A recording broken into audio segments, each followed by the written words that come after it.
Typewriter squats. So this is actually a lateral lunge transitioning straight into another lateral lunge or lateral side squat, whatever you want to call it, into the other, but we're making it a point to emphasize the low transition in this.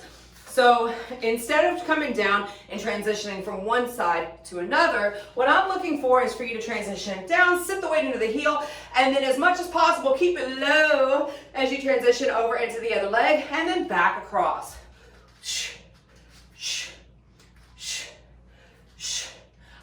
I particularly like this one as a nice solid way to warm up before I'm getting a workout in, reaching the hand to the outside of the opposite foot, transitioning over.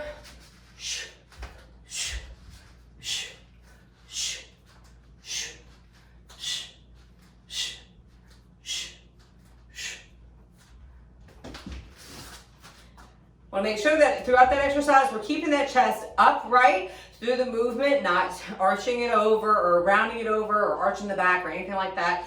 We want to make sure that we're also not leaning the knees in front of the toes, but that we're keeping the weight set back into the heels and really working through that movement, all right?